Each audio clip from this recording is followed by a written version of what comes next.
7월달, 8월달 무더운 시기는 제가 설명하지 않아도 이미 우리는 직접 피부로 또한 몸으로 체험하고 있습니다. 7월달에도 하나님이 주셨던 축복에 관한 말씀을 나누었고 8월달에는 교회에 관한 에베소서를 통해서 함께 말씀을 나누려고 합니다. 예수님이 이 세상에 오셨던 그 목적은 우리에게 좋은 말씀만 주시기 위해서 오신 것이 아닙니다. 또 우리에게 삶은 이러한 삶이다라고 본을 보여주시기 위해서만 오신 것도 아닙니다. 아픈 사람, 병든 사람, 힘든 사람, 우리들에게 기적을 보여주시면서 너희들은 힘들 때 이렇게 하라고 하시기 위해서도 오신 것은 아닙니다. 주님은 하나님과 원수되어져 있고 사망 가운데 살고 있는 우리 사람들을 위하여 하나님과 화평케 하기 위해서 예수님이 이 땅에 오셨습니다. 먼저 우리의 죄를 용서받게 하고 그리고 마음의 평안함을 가져다 주며 주님이 우리와 함께 계신 것을 믿어야 하나님이 주시는 진정한 마음의 평안을 얻을 수가 있습니다. 여러분 마음속에 하나님의 주시는 평안이 있기를 주님의 이름으로 축복합니다. 우리 주님이 우리에게 함께 하실 때 우리의 평안을 빼앗을 자가 아무도 없다고 말씀하고 있습니다. 그러면 진짜 우리에게 평안을 빼앗을 자가 없다란 이 말은 주님이 함께하는 사람은 어떤 어려움도 어떤 힘든 일도 아무 그런 문제가 없다는 말이 아니라 주님이 함께하는 사람도 어려움을 당할 수가 있습니다.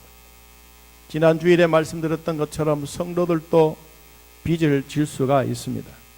그러나 하나님이 내 마음에 거하시는 이 평화, 안정, 평안의 마음은 결코 빼앗기지도 않고 또 빼앗아 가지도 않는 하나님의 주시는 평안이 여러분에 있다는 것입니다. 그러므로 에베소 1장 3절 말씀에 찬송하리로다 하나님 곧 우리 주 예수 그리스도의 아버지께서 그리스도 안에서 하늘에 속한 모든 신령한 복을 누구에게? 우리에게 주셨다. 오늘 하나님이 우리에게 주셨던 이 신령한 복에 대한 말씀을 함께 나누려고 합니다. 하늘에 속한 모든 신령한 복을 우리가 받았기에 하나님을 찬송하리로다 라고 소개하고 있습니다. 이사야서 43장 21절 말씀에 보면 이 백성은 내가 나를 위하여 지었나니 나를 찬송하게 하려 하심이라. 하나님이 나를 지어주셨기 때문에 내가 하나님을 향하여 찬송 드리는 것은 당연하다는 것입니다. 이사야서 43장 7절에도 내 이름으로 불려지는 모든 자 곧 내가 내 영광을 위하여 창조한 자를 오게 하라. 그를 내가 지었고 그를 내가 만들었느냐. 그러나 우리는 하나님이 우리를 만들어 주셨습니다. 우리를 지어 주셨습니다. 우리를 창조해 주셨습니다. 남자와 여자를 만드시고 우리에게 각각 복을 주셨다고 소개하고 있습니다. 그럼 우리는 복받은 자인 것을 깨닫고 오늘 하나님이 우리에게 주셨던 이런 신령한 복은 어떤 복인가에 대하여 먼저 말씀을 나누려고 합니다. 하나님은 이 땅에 살고 있는 자연의 복이 있고 그리고 신령한 복이 있습니다. 세상에서 얻는 이것은 모두가 자연의 복입니다. 내가 열심히 땅을 갈고 씨를 뿌리고 기물 메고 거름을 주면서 농사가 잘 되는 것, 이게 다 자연의 복입니다.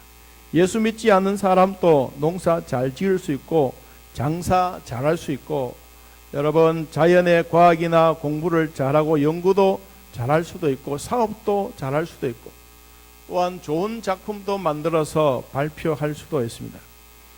이런 것은 다 자연의 복입니다. 물론 하나님께서 복을 준비해 놓으시고 내가 노력해서 얻으라고 마련해 놓았던 이런 자연의 복, 이것은 불신자들에게도 있고 우리에게도 있습니다. 하나님이 주셨던 이런 자연의 복이 우리 모두가 함께 받기를 진심으로 축복합니다. 우리 성도들에게 하나님이 주시는 복이 뭐냐? 이것은 바로 신령한 복입니다.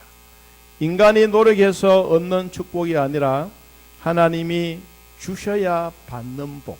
한번 따라해봅니다. 하나님이 주셔야 받는 복. 이게 뭐라고요? 신령한 복이다. 하나님이 주셔야 받는 복입니다. 우리가 하나님께 달라고 해서 얻는 것이 아니라 하나님으로부터 주시는 복입니다. 여러분, 우리는 이 땅에 수많은 종교인들이 있습니다. 종교는 사람과 사람 사이에 자기보다 조금 더 좋고 더 위대하고 큰 것 있으면 거기 가서 절을 하고 섬기려고 하는 것이 사람의 본심입니다. 그러나 기독교는 그것이 아닙니다. 하나님이 인간에게 오셔서 인간에게 복을 주고 인간을 창조하고 인간을 만들어주고 인간을 구원해 주셨던 은혜가 하나님이 주시는 신령한 복인 것입니다. 한마디로 말하면 죄인이 예수를 믿고 구원 얻는 것입니다.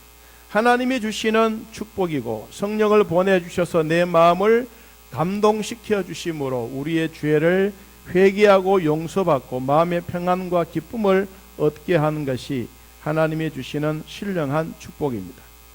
신령한 축복을 주신 하나님께 우리가 찬송하라고 말씀하신 것처럼 하늘에 속한 신령한 복을 위해서 하나님이 우리를 선택해 주셨습니다. 우리는 하나님부터 선택받았던 이것 있기 때문에 우리는 자연의 복도 받고 하나님부터 신령한 복도 받습니다. 우리는 한국 백성이기도 하지만 우리는 천국의 시민권도 가졌습니다. 아담의 후손이기도 하지만 예수 그리스도를 믿음으로 아브라함의 후손도 되었습니다. 옛날에는 마귀의 자식이었지만 이제는 하나님의 자녀가 되었습니다. 이것이 바로 뭐냐? 하나님이 우리를 위해서 신령한 축복을 주시는 겁니다. 그럼 오늘 주셨던 말씀 가운데 하나님이 우리를 택하신 목적은 뭐냐? 왜 우리를 택해 주셨을까 하는 것입니다. 우리 성경을 같이 한번 봅니다. 에베소서 1장 4절 말씀을 같이 한번 읽어봅니다. 4절 곧 창세 전에 그리스도 안에서 우리를 택하사 우리로 사랑 안에서 하나님이 우리를 선택하신 이유 세 가지를 말씀합니다. 첫째는 거룩하게 하기 위해서다. 이 거룩이라고 하는 것은 구별되게 하고 다르게 하는 것입니다. 예수 믿는 사람이 왜 어려움을 당합니까? 다른 사람, 세상 사람들과 다르기 때문입니다. 세상 사람들은 미워하는데 예수 믿는 사람들은 그것을 다르게 생각을 합니다. 이게 바로 구별되었다라고 하는 것은 여러분들이 주일날 교회에 오는 것으로만 구별된 것은 아닙니다. 이미 우리의 육체도 우리의 몸도 우리의 영혼도 하나님을 향하여 완전히 구별되어진 성별된 사람 된 것을 하나님이 우리를 선택해 주셨던 목적입니다. 두 번째는 4절에서 말씀하고 있는 것처럼 흠이 없게 하시려고, 이것은 윤리나 도덕적으로 완전 무기라는 것을 의미하는 것이 아니라 자기 자신이 얼마나 흠이 많고 부족하고 죄가 많은지를 아는 사람입니다. 하나님은 자기의 자신에게 결점과 과오가 많이 있는 것을 절실히 느끼는 사람은 곧 하나님을 찾게 되는 것입니다. 죄가 많은 것을 자각할 때 자연히 회개하게 되고 나는 오직 예수 그리스도의 보혈만이 내 죄를 용서받는다고 하는 이런 확신이 우리에게 생겨지게 됩니다. 여러분, 우리는 예수를 믿고 구원받은 백성이지만 그러나 마음속에는 늘 마음에 불안함이 있습니다. 내가 진짜 구원받은 백성인가? 내가 교회는 나오지만 교회를 통해서 내가 어떻게 진정한 구원을 받았을까? 여러분, 이러면서 우리는 살아가면서 늘 마음에 흠이 많은 사람이다. 나는 흠집이 난 사람이다. 나는 상처가 많은 사람이다. 그런데 어떻게 내가 하나님 앞에 나가서 구원받고 천당에서 앞으로 살아갈 수 있겠느냐? 이렇게 생각하시는 분들이 참 많습니다. 우리는 순금은 땅 속에서부터 흠이 없거나 완결한 순금은 하나도 없습니다. 땅속 깊은 곳에 금과 또한 돌멩이가 함께 섞여져 있는 것을 캐내고, 그리고 기차로 사람의 몸으로 실어 나르고, 그리고 재련소에 뜨거운 불에 녹여서 그것도 불순물을 제거하고, 한 번 제거해서 되는 것도 아니고 7번, 성경에는 7번 제거하고, 그리고 재련사의 그 모습을 위에서 내려다보면 거울처럼 사람의 얼굴이 또록또록하게 비춰질 때 이게 순금이 되는 것입니다. 흠없는 성도가 되려고 하면 죄인인 우리가 죄악을 걸러내고 성령의 뜨거운 체험을 하면서 나 같은 죄인이 예수 믿게 된 것을 늘 마음에 감사하면서 하나님의 자녀다운 삶을 사는 것입니다.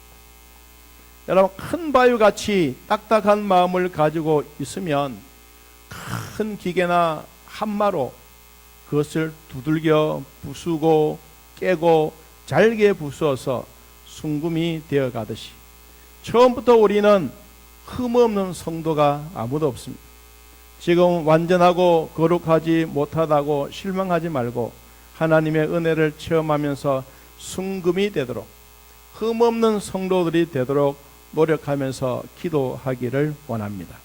우리 모두는 흠이 없는 사람이 되어 가도록 노력하고 있습니다. 어떨 때는 두들겨 맞고 정말 자기 자신이 일어설 수 없고 완전히 밑바닥에서 허덕일 때 주님은 나에게 찾아오셔서 가만히 속삭입니다. 일어나라. 나사로야 나오너라.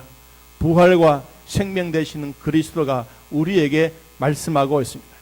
앞을 보지 못하신 분들이 빛이신 예수 그리스도가 오셔서 너의 눈을 밝혀 보게 하겠노라고 말씀하신 것처럼 우리의 믿음이 떨어지고 힘들 때일수록 절대로 낙심하지 말고 여러분들의 마음속에 하나님의 사랑으로 흠없는 성도로서 점점 성화되어져 가는 이런 복이 있기를 바랍니다. 세 번째, 하나님은 왜 우리를 선택해 주셨느냐? 우리 5절 말씀을 한번 같이 읽어보겠습니다. 5절, 에베소서 1장 5절입니다. 그 기쁘신 뜻대로 우리를 예정하사 예수 그리스도로 말미암아 무엇을? 자기의 아들들이 되게 하셨으니. 세 번째, 하나님이 기쁘신 뜻대로 우리를 택해 주셨습니다. 하나님이 우리를 기쁘신 뜻대로 부르신 것이 정말로 대단합니다. 결혼하는 사람들에게 물어보면 다 좋아서 사랑해서 결혼을 했습니다. 여러분, 하나님이 우리를 선택해 주신 것도 우리를 미우면 절대로 부르지 않았습니다. 한 따라합니다. 하나님이 우리를 좋아서 불렀습니다. 할렐루야. 이것이 우리에게 주셨던 하나님의 메시지입니다. 하나님의 기쁘신 뜻대로 하나님이 너무 우리를 좋아서 부르신 겁니다. 아이고, 나는 안 그렇습니다. 나는 절대로 그런 일이 없습니다. 여러분의 속마음은 그렇게 하실는지 모르지만 하나님은 그런 것 다 제쳐놓고 다시 한번 따라해봅니다. 하나님이 나를 사랑해 주셨습니다. 할렐루야. 그러니 부르신 거예요. 여러분, 사랑 없이 부르는 건 아무도 없습니다. 좋아하니까 하나님이 부르신 거예요. 미워하신다면 우리를 부르지도 않고 이 자리에 오지도 않게 했을 것입니다. 로마서 8장 14절 말씀 보니까 무릇 하나님의 영으로 인도함을 받는 사람은 곧 하나님의 아들이라. 하나님의 영으로 인도함을 받는 사람은 하나님의 아들이라. 갈라디아서 4장 6절에도 너희가 아들이므로 하나님이 그 아들의 영을 우리의 마음 가운데 보내사 아빠 아버지라 부르게 하셨느니라. 여러분, 하나님이 우리를 기쁘신 뜻대로 불러주심에 대한 이 고마움이 항상 있기를 축복합니다. 스코틀랜드의 어느 어린 왕자가 왕궁에서 예의와 법도를 배우고 있는 동안에 늘 똑같은 것 배우고 있으니 지만증이 났습니다. 그래서 어린아이의 심정으로 자기도 한번 세상 사람 아이들처럼 마음껏 뛰어놀고 소리도 지르고 막 가서 뒹굴고 싶은 생각이 들었습니다. 그래서 기회를 보았지만 좀처럼 나지 않았어 어느 날 저녁에 일찍 잠자리에 들게 하고는, 그리고는 왕자가 아무도 보지 않는 산골짜기로 숲속으로 들어갔습니다. 왕자는 그가 소원하던 대로 마음껏 소리도 치고 노래도 부르고 그런 돌멩이도 던져보고 자기가 하고 싶은 대로 마음껏 했습니다. 밤이 깊어가는 줄도 모르고 얼마만큼 걸어왔는지도 모르고, 그리고 다시 궁전으로 돌아가야 되겠다고 생각을 했지만 궁전으로 가는 길마저 잃어버리고 말았습니다. 갑자기 자기도 불행한 처지에 있다는 것을 발견했습니다. 아무리 소리쳐도 어느 한 사람이 대답해 준 사람 없고, 이 왕자는 밤새도록 걷고 걸어서 어둠 산속을 헤매고, 그리고는 짐승들의 이상한 소리를 들어가면서 가시에 걸려 옷이 찢어지고 돌에 걸려 넘어지고 지칠 대로 지쳐 있었는데, 다시는 도저히 궁전으로 들어갈 길을 찾지 못한 것입니다. 이 어린 왕자는 더 이상 걸어갈 힘도 없었습니다. 그는 그냥 나무 잎사귀 위에 덥석 엎드려 쓰러져 아침에 눈을 떠보니 노숙자와 같았습니다.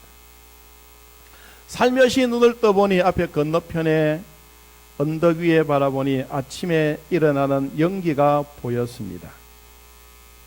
아, 인가가 있는 것을 보니 여기는 사람들이 살고 있구나. 그래서 그는 간신히 걸어가서 할아버지 한 분이 소를 쓰다듬고 있는 그 모습을 보고 초라한 왕자가 이 할아버지의 눈에 띄인 것입니다. How are you? 너 도대체 누구냐? 그랬더니 이때 이 아이가 이렇게 말하면, 나는 아무도 아닙니다. 그런데 우리 아버지는 왕입니다. My father is king. 우리 아버지는 왕입니다. 여러분, 이 말을 제가 듣고 생각을 해서 우리는 하나님의 아들이다. 우리는 하나님의 딸이다. 하나님의 아들과 딸들이 살아가는 여러분에게도 자부심 있기를 바랍니다. 여러분의 아버지, 여러분의 신령한 아버지는 지금 또 하늘에 계시고 이 자리에 옆에 와 계신 우리 아버지십니다. 그분은 우리의 영으로 우리의 아빠라고 우리를 부르게 하셨던 바로 그분인 것을 여러분들이 기억하시기를 바랍니다.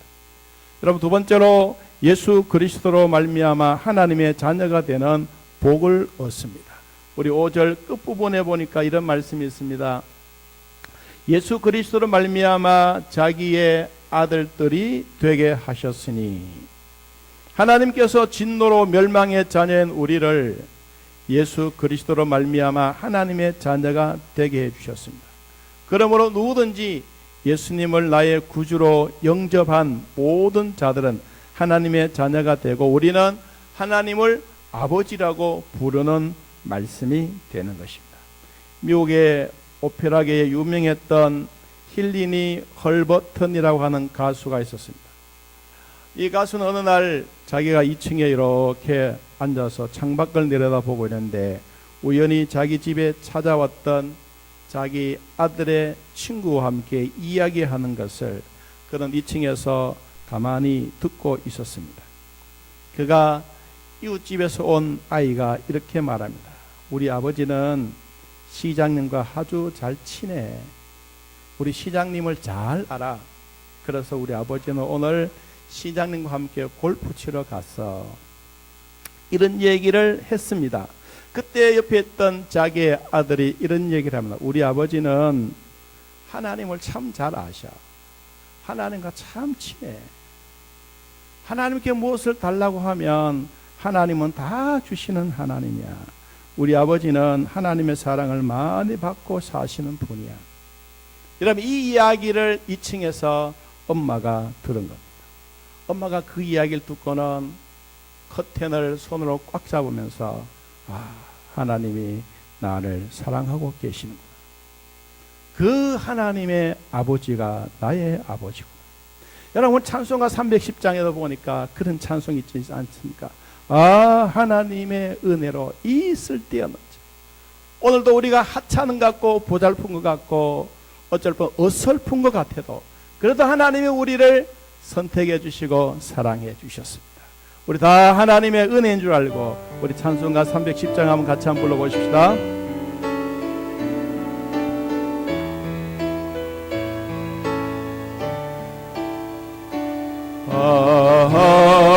하나님의 은혜로 있을 데 없는 자 왜 구속하여 주는지 난 알 수 없도다.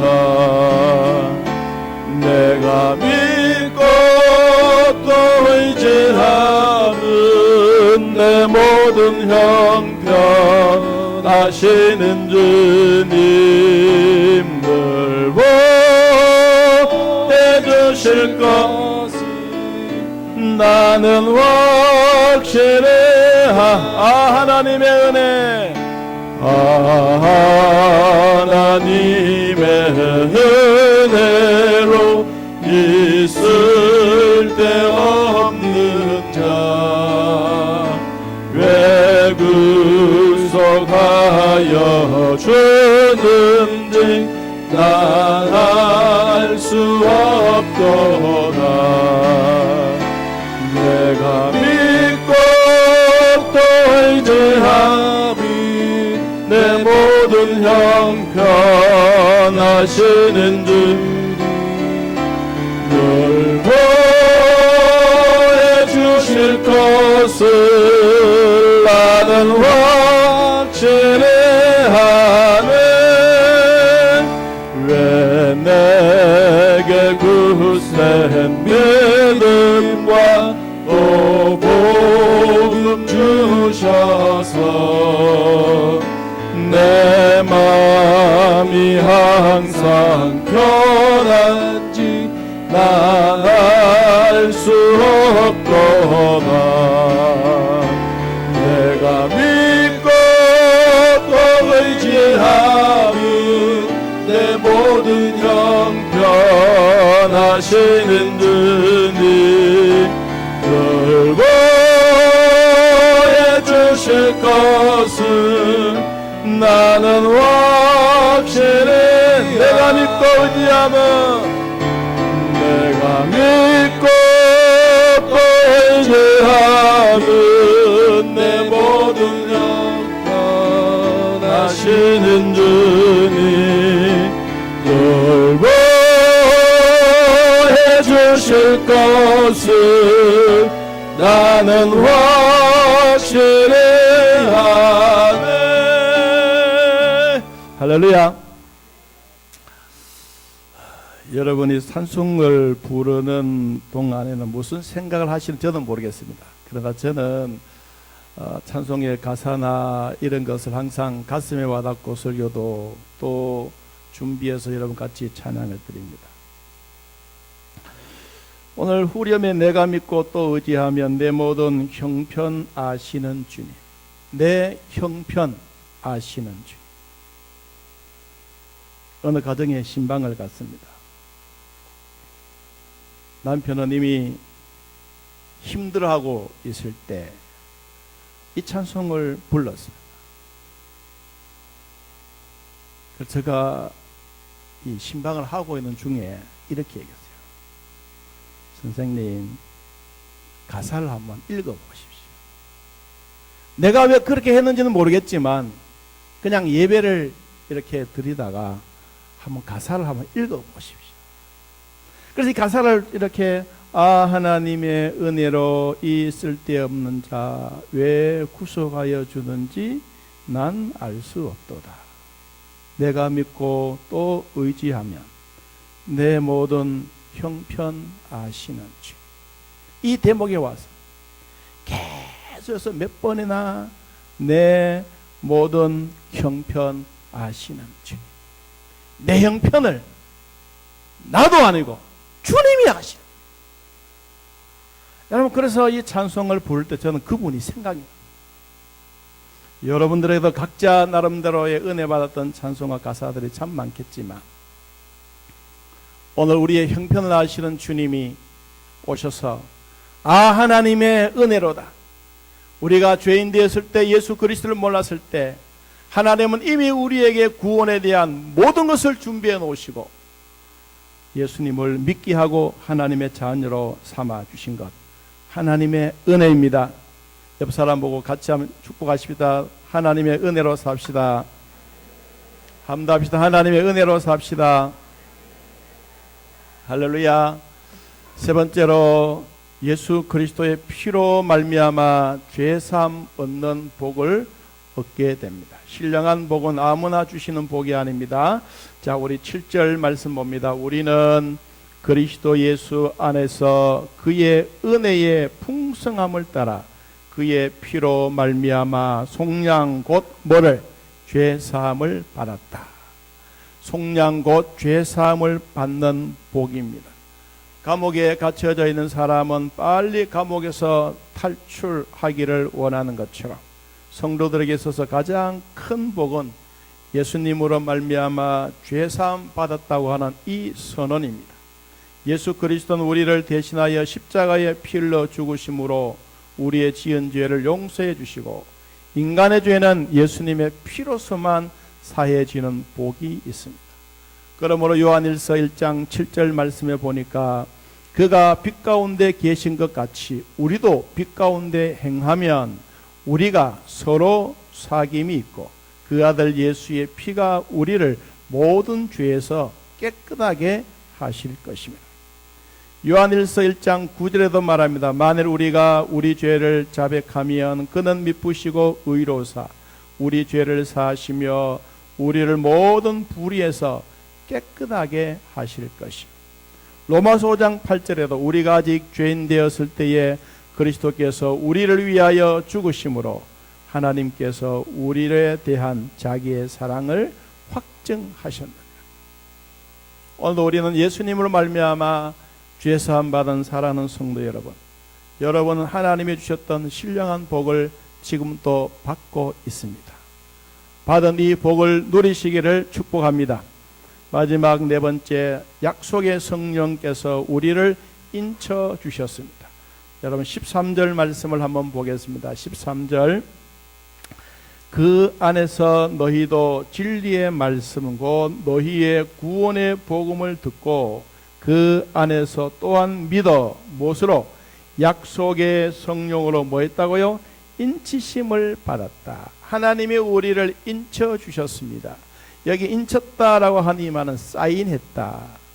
하나님이 죄인 가운데 있는 우리들을 하나님의 자녀로 삼으시고 뭘 해주셨다고? 사인해 주셨다. 여러분 은행에 가서 도장을 찍으면 돈을 내주는 것처럼 여러분 하나님은 죄인된 우리들에게 예수 그리스도의 보혈의 피로 주님이 우리의 죄값을 다 지불하시고 주님이 생명 되신 그분이 우리를 살리기 위해서 무엇을? 사인을 해주셨다. 여러분 이 사인을 받았던 여러분들이 오늘 이 자리에 앉아 계시는 겁니다. 성령의 인지심을 받은 사랑하는 성도 여러분, 여러분에게는 하나님께서 보증이 되셨다고 말씀하십니다. 고린도후서 1장 22절에 그가 또한 우리에게 인치시고 보증으로 우리 마음에 성령을 주셨느니라. 너는 내 것이기 때문에 하나님이 사인도 하시지만 하나님이 우리에게 성령을 내 안에 넣으시고 너는 내 것이라고 거듭거듭 말씀하고 있습니다.